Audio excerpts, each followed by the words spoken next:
स्वागत है आप सबका हमारे कार्यक्रम में बातों बातों में। जैसे कि आप सभी जानते हैं कि हम हर हफ्ते आपको किसी खास शख्सियत से मिलवाते हैं। ऐसी एक खास हस्ती हमारे बीच मौजूद है, डॉक्टर हाजी हाफिज माजिद हुसैन साहब। ये एक पत्रकार है, इन्होंने हिंदी, उर्दू और अंग्रेजी में भी शिक्षा प्राप्त की है और एक इतिहासकार भी है। और आपको ये भी बता दें कि इन्होंने भोपाल के इतिहास के बारे में काफ़ी बारीकी से रिसर्च भी किया है। आइए स्वागत करते हैं डॉक्टर हुसैन का। सर, हमारा पहला सवाल आपसे ये है कि आप उत्तर प्रदेश की जो नवाबी रियासत रायपुर है उससे ताल्लुक़ रखते हैं, उसके बारे में हमें कुछ बताइए। देखिए, रामपुर उत्तर प्रदेश का एक तारीख़ी शहर है। मैं वहाँ पैदा हुआ जी। वहीं पर तालीम हासिल की और तकरीबन 50 साल पहले मैं भोपाल शिफ्ट हो गया और यहाँ अपना कारोबार किया। तो मेरा एक वतन तो रामपुर है जो पैदाइशी कहलाएगा और दूसरा वतन सानी भोपाल है। मैं आपको बता दूं, दोनों तारीख़ी शहर हैं। रामपुर रियासत को मर्जर के लिए सबसे पहले उन्होंने नवाब साहब ने पेश किया कि इसे मर्ज किया जाए, ये एक तारीख़ी बात रही। भोपाल के बारे में यह है कि नवाब साहब भोपाल ने सबसे आखिर में रियासत दी, ये भी एक तारीख़ी बात है। बहरहाल ये तो एक अलग चीज़ है। मेरी तालीम रामपुर में हुई। मेरे वालिद बहुत बड़े सूफ़ी संत से और उनका ख़ास नज़रिया ये था कि मौजूदा हालात यानी वर्तमान को न देखते हुए मुस्तक़बिल की तरफ तैयारी करना चाहिए। उसी हिसाब से उन्होंने हमें सबको बच्चों को तालीम दिलाई। बुनियादी तौर पर मेरे वालिद साहब मजहबी थे, धार्मिक थे, लेकिन कट्टरवाद के बहुत ज़्यादा ख़िलाफ़ थे। उन्होंने हमें तालीम ऐसी दी कि किसी तरीके से भी कट्टरवाद की तरफ हम न जाएँ। 4 साल की उम्र में कुरान हिफ्ज़ करने के लिए हाफिज़ साहब के पास भेज दिया। सुबह 4 बजे उठा दिए जाते थे, ज़बरदस्ती उठा दिए जाते थे। 5 बजे नहा धो करके मदरसे चले जाते थे, कुरान की तालीम हासिल करते थे। उसके बाद मौलवी साहब से अरबी, फ़ारसी और उर्दू की तालीम हासिल की। 9 बजे आने के बाद खाना खाया, सुबह खाना खाया जाता था और शाम को बस नाश्ता कुछ नहीं होता था, चाय नहीं होती। स्कूल चले गए, स्कूल से आए तो फैक्ट्री थी हमारी फर्नीचर की, उसमें पाबंदी के साथ ड्रेस चेंज करो और नौकर की तरह जाके काम करो भी और करवाओ। पूरा टेक्निकल हैंड उन्होंने हमें सिखाया और ये कहा कि ज़िंदगी में कभी भी मायूस उम्मीद न होना, किसी के नीचे आने की बात मत सोचना कि हमें ये मजबूरी है, ऐसा काम नहीं होगा, क्या होगा, कैसा। पूरा काम सब सिखाया। छुट्टी के दिन वालदा के हवाले रहते थे हम कि इन्हें खाना पकाना सिखाओ, सब भाइयों को खाना पकाना सिखाओ, कपड़े सीना सिखाओ। मतलब ये सब पूरी तालीम हमें हासिल की और टेक्निकल हैंड बना दिया। जी, आपने उर्दू, फ़ारसी, अंग्रेज़ी, हिंदी में जो इतनी सारी भाषा है उसमें आपने तालीम प्राप्त की है, तो किस प्रकार से, किस तरह से आपने तालीम प्राप्त करी?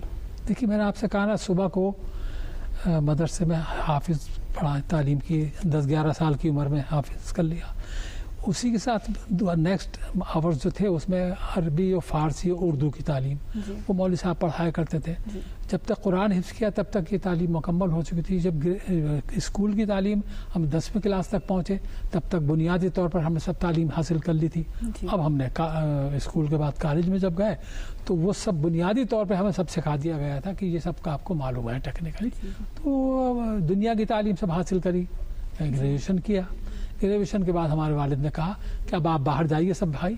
एक इंग्लैंड चला गया, एक अमेरिका चला गया, एक बम्बई चला गया, मैं भोपाल आ गया। क्योंकि राइजिंग सिटी था, ये मध्य प्रदेश नया नया बना था, तो इसलिए यहाँ आने के बाद बस गया, दाना पानी यहाँ का लिखा था। 12 साल की छोटी सी उम्र में आपने कुरान हिफ्ज़ की शिक्षा प्राप्त की है, तो आपने किस तरह से प्राप्त की? देखिए, ये तो डिपेंड करता है कि कितना रुचि दिखाए आदमी अपना पढ़ने में और हाफिज़ साहब सिखाने में रुचि रखें। उस मेरे ज़माने में आम तौर पर 12 से 15 साल के टाइम में जो है उम्र में वो हाफिज़ हो जाया करते थे, पढ़ लिया करते थे। तो इसलिए एक्सेप्शनल नहीं था कि मैंने की, बल्कि सभी लोग पढ़ जाया करते। और अभी भी 15 साल में तो अभी भी हाफिज़ हो जाते हैं, कोई दिक्कत नहीं है, उसमें परेशानी। जी सर, होम्योपैथी में भी आपने डॉक्टरेट हासिल की है, संक्षेप में बताइए उसके बारे में। देखिए, ऐसा है, मैंने ज़िंदगी में ये महसूस किया, जो कि वालिद की तालीम भी ये थी कि फ्यूचर की तरफ देखो, हर चीज़ हासिल कर लो। तो एक क्यूरियोसिटी दिल में थी कि मैं सब चीज़ जान लूँ। वकालत के लिए वकीलों के पास जाके बैठना शुरू करा, डॉक्टरों के पास जाके देखना पड़ा कि क्या चीज़ काबिलियत की है और कौन सी बीमारी हमें ना हो। तो उसी ज़माने में पंजाब यूनिवर्सिटी से ऑफर था कि कॉरस्पॉन्डेंस कोर्स से पढ़ें, तो कॉरस्पॉन्डेंस कोर्स करके मैंने इसलिए नहीं किया कि नौकरी हासिल करना है या डिग्री लेना है, मुझे तो खुद अपने को काबिल बनाना है कि कौन सी बीमारियों से मैं दूर रहूं, क्या चीज़ मुझे नहीं करना चाहिए। ये सब चीज़ें मैंने उसमें हासिल करी और मैं कामयाब हुआ, इसलिए कि मुझे तमाम बीमारियों ने नहीं घेरा। आज 71 साल की उम्र में मेरे पूरे बाल काले नहीं हुए हैं और दांत एक नहीं हिला है और फिट हूँ। ये सब डॉक्टरी मालूमात होने की वजह से मुझे उसका फ़ायदा ये हासिल हुआ है। हुसैन साहब ये बताइए कि होम्योपैथी जो है ये कितनी कारगर साबित होती है? देखिए, होम्योपैथी की ख़ास बात जो है कि है, बाकी तो सब दवाइयाँ सब इलाज करते हैं कि उसका साइड इफ़ेक्ट नहीं है। कोई दवा हम ज़्यादा भी खा लें, कम भी खा लें या कोई सी भी खा लें, अगर बुखार के बजाय पेट की दर्द भी खा लें तो साइड इफ़ेक्ट नहीं करेगी। और अंग्रेज़ी दवाइयों में और दूसरी दवाइयों में यह है कि साइड इफ़ेक्ट करती है, एक चीज़ फ़ायदा होता है और दूसरी चीज़ डैमेज कर देती है। ये उसका ख़ास फ़ायदा। आपने उर्दू में भी अच्छी शिक्षा प्राप्त की है, आपको उर्दू सीखने में कोई तकलीफ आई और उर्दू का आपका क्या योगदान रहा है आपकी ज़िंदगी में? देखिए, ऐसा है, शुरू से ही कुरान के साथ साथ उर्दू की तालीम दिलाना शुरू करी और बहुत बुनियादी तौर पर मैंने कहा शौक़ था मुझे कि उर्दू सीखूं, कितना सीखूं। तो मैंने ये जो स्कूल की तालीम थी, मदरसे की तालीम के साथ साथ ही मैंने जितना उर्दू का लिटरेचर था खुद ज़ाती तौर पर पढ़ना शुरू किया, उर्दू के शायरों को, उर्दू के स्कॉलर्स को, और जगह जगह लाइब्रेरी में जाके पढ़ता रहता था कि उर्दू ज़ुबान क्या। असल में देखिए, उर्दू ज़ुबान खुद कोई ज़ुबान नहीं है, बेसिकली ये लश्करी ज़बान है। जब बाहर से आर्यस आए यहाँ पर मुस्लिम, तो उन्होंने यहाँ पर कैप्चर करने की कोशिश करी, लूट मार करी गए, तो यहाँ की भाषा नहीं समझते थे वो, तो उन्हें प्रभावित करने के लिए, उनको असर देने के लिए उन्होंने एक सब संस्कृत और अरबी और फारसी को मिला करके एक भाषा उन्होंने बनाई ताकि हम इनको कब्जे में करें, और उसमें कामयाब रहे। वो उर्दू है और वो इसलिए मीठी है क्योंकि बुनियादी तौर पे तो संस्कृत से ही बनी है उर्दू ज़बान। अच्छा, आज देश में और समाज में उर्दू भाषा की कितनी प्राथमिकता है, अब उसके बारे में हमें कुछ बता दीजिए। देखिए, उर्दू के बारे में आमतौर पे ये पाया जा रहा है कि उर्दू बहुत कमज़ोर हो रही है, कम पढ़ी जा रही है ये ऐसा नहीं है उसकी, लेकिन कुछ वजूहत है। वजूह है कि जब हिंदुस्तान हमारा आज़ाद हुआ तो उससे पहले जो उर्दू पढ़ने वालों की तादाद थी वो मेजॉरिटी पाकिस्तान चली गए, अब उर्दू पढ़ने वाले कम रह गए, तो लिहाजा यहाँ पर लोगों ने जो रह गए थे उन्होंने पढ़ना शुरू किया। ख़ास तौर पे जो गैर मुस्लिम थे उन्होंने उर्दू की तरफ कम ध्यान दिया। लेकिन आज भी मैं कह रहा हूँ कि उर्दू का चलन बहुत है, बस इतना फ़र्क है जैसे उर्दू का अखबार है, एक अखबार बिकता है तो उसे 10 लोग पढ़ते हैं तो रीडरशिप 10 हुई, लेकिन दूसरे ज़ुबानों के अखबार जो हैं एक आदमी एक अखबार ख़रीदता है तो एक ही पढ़ता है, दूसरा उसको मांग के नहीं पढ़ता, तो इसलिए उसके रीडरशिप के मुकाबले उर्दू की रीडरशिप ज़्यादा है। जहाँ तक उर्दू का ताल्लुक़ है, मैं हर फील्ड में आपसे चैलेंज कर रहा हूँ कि जैसे अखबार हैं, हिंदी के हर अखबार में, अंग्रेज़ी के हर अखबार में एक उर्दू वाले को जानबूझ के रखा जा रहा है या दो को, क्योंकि जितनी दिलचस्पी उर्दू के शब्दों में है वो उसमें इस्तेमाल करते हैं और बड़े खुशी से पढ़ा जाता है। इसी तरह चैप्टर लिखवाते हैं उर्दू के जो राइटर हैं और जो पत्रकार हैं, इसलिए उनको अच्छी सर्विस मिल रही है। गवर्नमेंट ने इससे बड़ा काम किया है, गवर्नमेंट ऑफ इंडिया ने कौमी काउंसिल बराए फ़रोग़ उर्दू ज़बान, national council for promotion of Urdu, एक बड़ा डिपार्टमेंट खोला, करोड़ों रुपए का उसमें योगदान दे रहे हैं और सिखा रहे हैं उर्दू का। पूरे इंडिया में ब्रांचेस खुली है, हैदराबाद में उर्दू यूनिवर्सिटी कायम करी इतनी बड़ी, तो हुकूमत के मदरसों को ग्रांट दी जा रही है उर्दू पढ़ाओ जी। तो उर्दू तो कमी नहीं है, बस यह है कि आप in comparison to before India, आप हिंदुस्तान आज़ादी से पहले की पोजीशन को आप जाएंगे तो वो चीज़ आपको नहीं मिलेगी, वो तो फ़र्क है जी। आप जो है 1965 में भोपाल आए और 1971 में आपने पत्रकारिता की शुरुआत की, इसका कुछ जिक्र कीजिए हमसे। देखिए, ऐसा है कि मेरा मिजाज जो था वो ये था, हर चीज़ को सीखो, हर काम करो। तो अब जब यहाँ आया तो ये भी होश आया कि पत्रकारिता कभी पढ़ते पढ़ते अखबार में, जब लाइब्रेरीज में जाता था उर्दू लिटरेचर पढ़ता था, शायरों को पढ़ता, तो ख्याल आया कि पत्रकारिता भी सीखना चाहिए। तो मैंने राइटअप लिखना शुरू किए। तो मैंने अंग्रेजी बम्बई के अखबार थे, हैदराबाद के अखबार थे, दिल्ली के अखबार थे, मैगजीन्स थे, उसमें राइटअप लिखना शुरू किए। वहाँ से मुझे बड़ा प्रोत्साहन मिला और ये लोगों ने बड़े अप्रिशिएट किया कि आप बड़ा अच्छा लिखते हैं। तो ये करते करते मैं काफ़ी अच्छा पत्रकार बन गया था। और 83 में फिर मैंने अपना अखबार शुरू किया। और उर्दू अखबार शुरू करने की भी एक वजह थी, मैं आपको एक बात बता दूं कि मैंने ये महसूस किया कि आज़ादी के बाद से उर्दू के अखबार जो थे वो एक अजीब तरह का एक ट्रेडिशन लेके चलते थे। उसमें ख़ास तौर पे वो इस्लामिक वैल्यूज़ और वो मुसलमानों के बारे में ज़्यादा छपता था। मेरा नज़रिया ये था कि हम सभी वर्गों और सभी धर्मों के बारे में सब चीज़ छापें, चाहे शुरू में नहीं पढ़ेंगे लेकिन एक चीज़ हो। मैंने कोशिश करी और अपने अखबार में सभी धर्मों वर्गों के बारे में हर नेता का, हर मजहबी नेता का जिस दिन उसकी डेथ डे है उस दिन उनका आर्टिकल कंपल्सरी छपता है पूरे इंडिया के सब लोगों का। तो ये एक विशेषता करी और कामयाब हुआ अखबार। जी जी जी। उसके बाद हिंदी एडिशन निकाला उसका। हिंदी एडिशन जो मेरा है उसमें लिपि जो है रस्मुल खत तो हिंदी है लेकिन उसकी लैंग्वेज जो है उर्दू है, वो भी बहुत कामयाब हुआ है। आपने 1997 और 1998 में उर्दू और हिंदी भाषाओं के इतिहास के बारे में लिखा है, भोपाल के बारे में लिखा है। और जैसे कि सब जानते हैं कि हमारे जो भोपाल है यहाँ पर बेगमों का शासन ज़्यादा रहा है और नवाबी शासन जो है काफ़ी कम रहा है। तो उसके बारे में आप हमारे दर्शकों को कुछ बताइए। देखिए ऐसा है, जब मिजाज मेरा ये था कि हर चीज़ को सीखो, जानो, ये करो, तो मैंने ये मालूमात की कि भोपाल का इतिहास क्या है। तो मुझे ये जानकारी में आया कि जो किताबें मिली या जो कुछ भी लिटरेचर मिला उससे ये पता लगा कि लोगों ने इतिहास लिखा है लेकिन नवाब साहबों का लिखा है, बेगमात का लिखा है, भोपाल का इतिहास नहीं मिला मुझे कहीं। तो फिर कोशिश करी, मैंने जगह जगह गया, मालूमात करी, कैसी भी कोशिश करने के बाद मैंने उसको, इतिहास तो लिखा नहीं जाता बल्कि कंपाइल होता है, वो तो जो है तो है, मैंने उसको पूरा कंपाइल किया, मेहनत करी, सब करा। मैं आपको एक बार बताऊँ, मुझे बड़ा अफसोस हुआ था कि लोगों को अब तो मालूम ही नहीं है लेकिन पहले ही नहीं मालूम था कि हमारे देश का, मुल्क का पहला वजीर आजम कौन था, प्रधानमंत्री कौन था। जी। आम तौर पे ये पाया था कि जवाहरलाल नेहरू थे, नहीं, बिल्कुल नहीं। बरकतुल्लाह भोपाली पहले वजीर आजम थे। 1935 में एक्साइल गवर्नमेंट बनी थी और ये कहा गया था कि आज़ादी की लड़ाई हम नहीं लड़ सकते इस तरह जब तक कोई सरकार नहीं बनाए। तो अफ्रीका में सरकार बनी, गांधी जी भी गए थे वहाँ और राजा महेंद्र प्रताप सिंह को राष्ट्रपति बनाया गया और इनको बरकतुल्लाह भोपाली को प्राइम मिनिस्टर बनाया गया। ये कितनी बड़ी बात है, ऐसी है, ये नहीं थी जिसमें इतिहास में आना चाहिए थी, मैंने वो इससे हासिल की चीज़ है। भोपाल में ये बात हकीकत है कि नवाब लोग थे उनके यहाँ लड़के पैदा नहीं होते थे।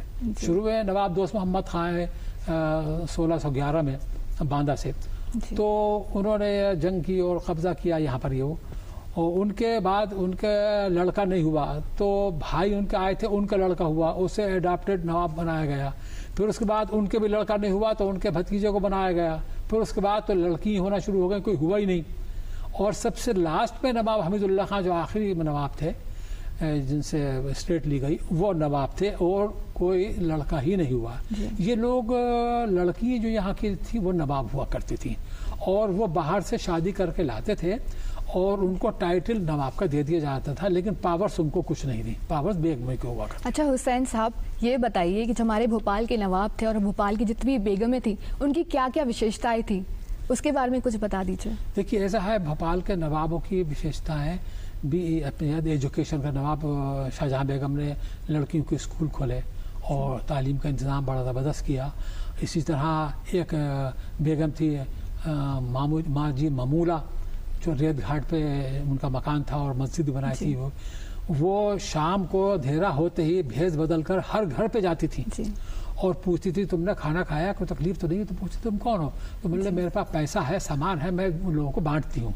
तो जब तक वो खाना नहीं खाते थे, जब तक गरीबों की मदद नहीं कर दिया करती थी। ये मामूली बात नहीं है, बहुत बड़ी बात है कि ये ऐसे ऐसे नवाब यहाँ पर हुआ है। हुसैन साहब, आपने बहुत सारी पत्रकार संस्थाओं के साथ काम किया है, वो कौन कौन सी है और आपका योगदान इन सब के लिए क्या रहा है?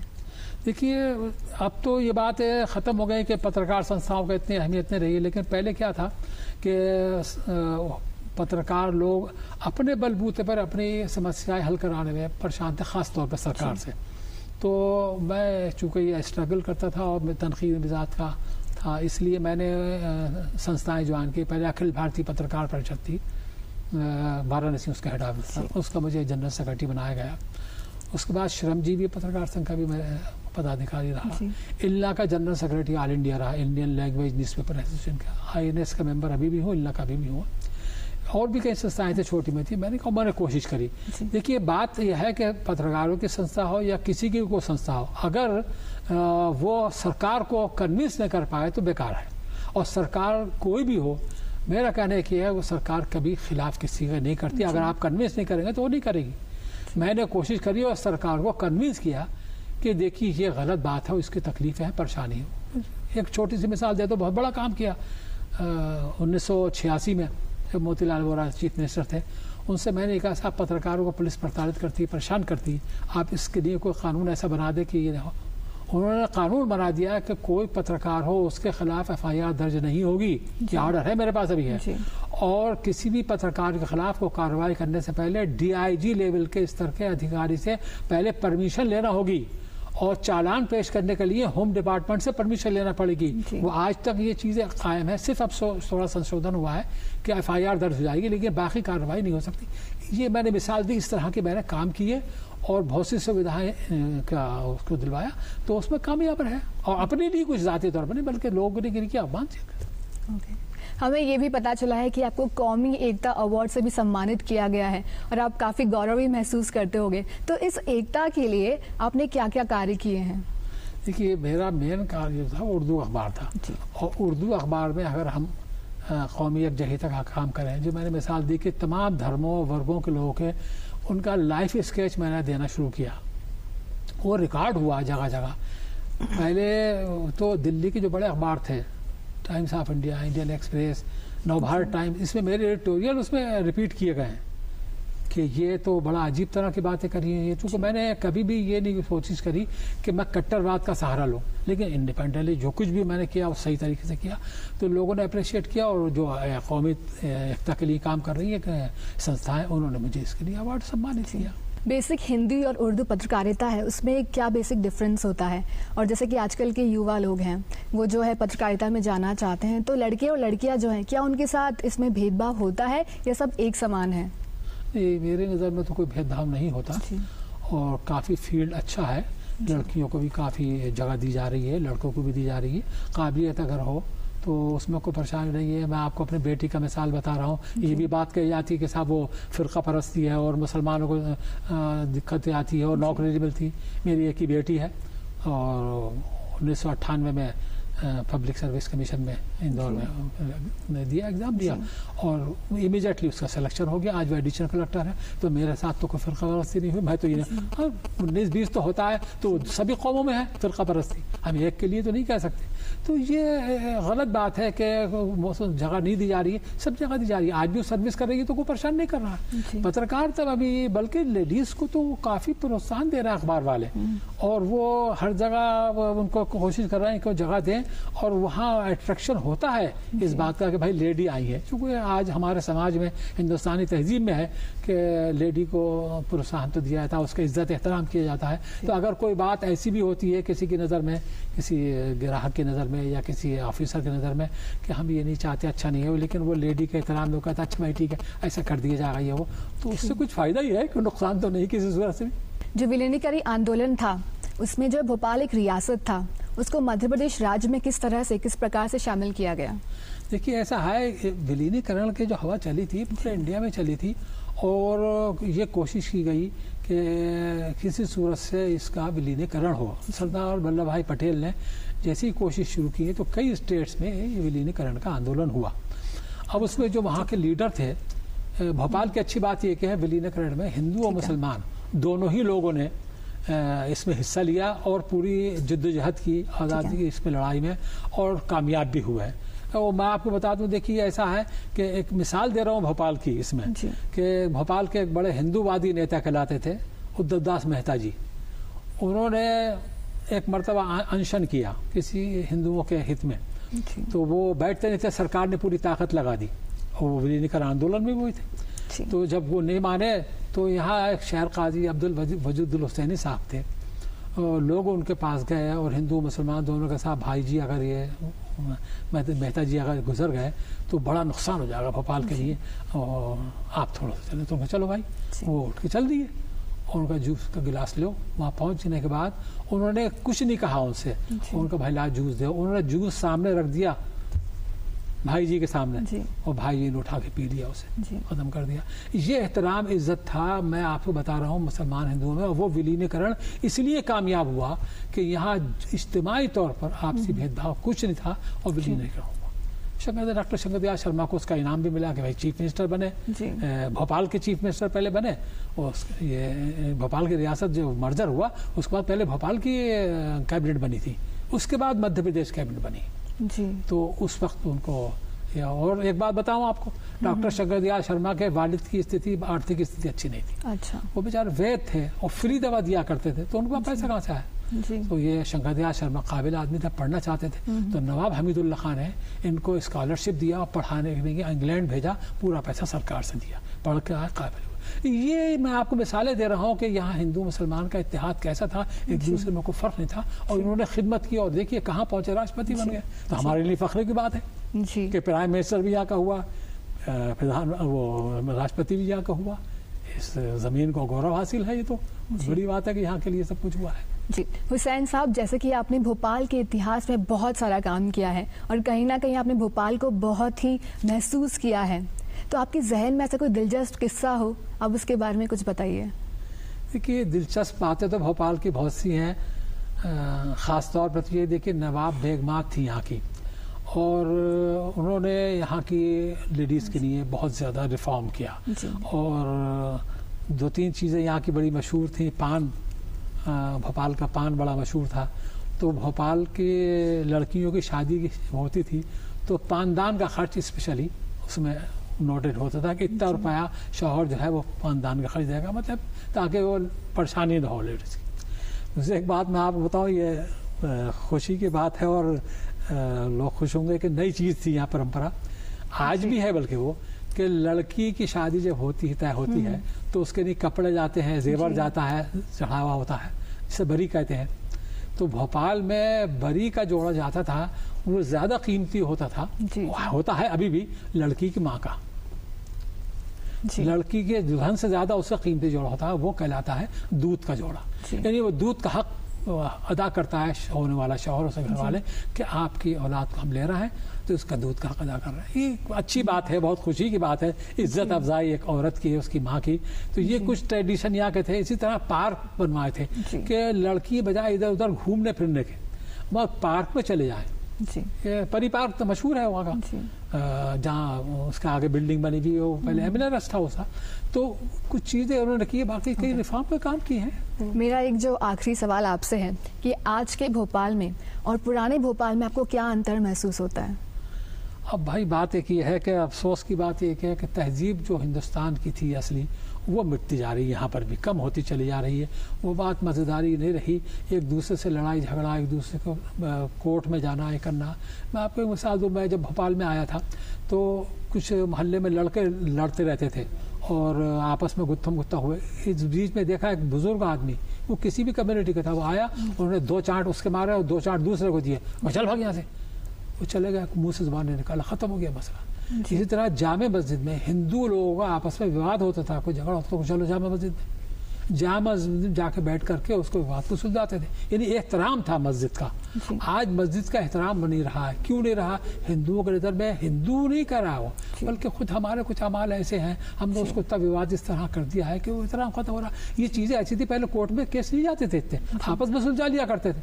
आज भी आप देखिए, जुमे की नमाज होती है जामे मस्जिद में, और ईद की नमाज होती है, या अलविदा की नमाज होती है, आखिरी जुमे की नमाज होती है। पूरे हिंदू दुकानें हैं वहाँ पर चौक में, वो अपने नए थान कपड़े के खोल कर रख देते हैं, उसको बिछा करके उस पर नमाज होती है। यानी वो पूरा नया कपड़ा खराब कर लेते हैं इसकी खातिर।